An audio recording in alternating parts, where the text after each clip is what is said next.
நமது கோசாலையில் மாடுகள் பனம்பழத்தை விரும்பி சாப்பிட்டு கொண்டிருக்கின்றன. கிட்டத்தட்ட அந்த ஒரு வைகாசி அது ஆடி அந்த மாதத்திலிருந்து இப்போ புரட்டாசி மாதம் ஆரம்பம் வரைக்கும் இந்த பனம்பழம் காற்றடித்து விழுந்து கொண்டு தான் இருக்குது. பசுக்கள் வந்து நேரடியாக வந்தவொடனே அந்த இடத்த தேடி கண்டுபிடிச்சி அந்த பனம்பழத்தை விரும்பி சாப்பிட்டு கொண்டிருக்கின்றன. அதை நீங்கள் பார்க்கலாம். அதனுடைய வாசமும் நம்மளை வந்து ரொம்ப அருமையாக இருக்குது. எவ்வளோ பசியாக இருந்தாலும் நேரடியாக இங்கே வந்து அந்த பனம்பழத்தை வந்து தின்றுவிட்டு தான் மற்ற இடத்துக்கு மேய போகுது. பார்த்திங்கன்னா நிறைய பனம்பழம் விழுந்து இருக்கிறத பார்க்கலாம்.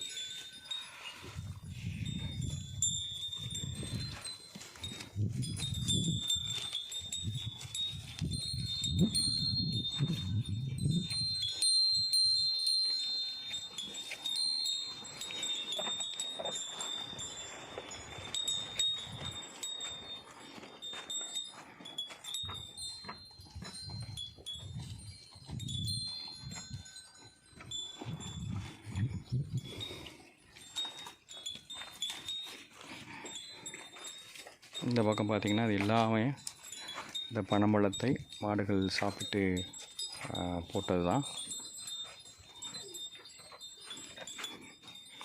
இங்கே கூட சாப்பிட்டு போட்டிருக்கு.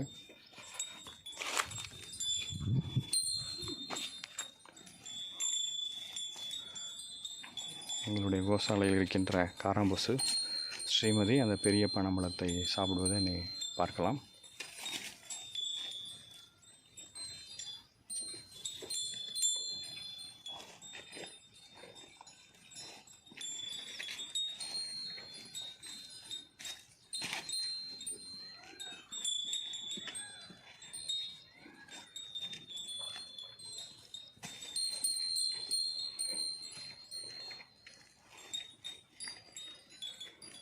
அதனுடைய வாயினுடைய வெளிப்பகுதியிலலாம் அந்த மஞ்சள் வண்ண சாறு இருக்கிறத பார்க்கலாம்.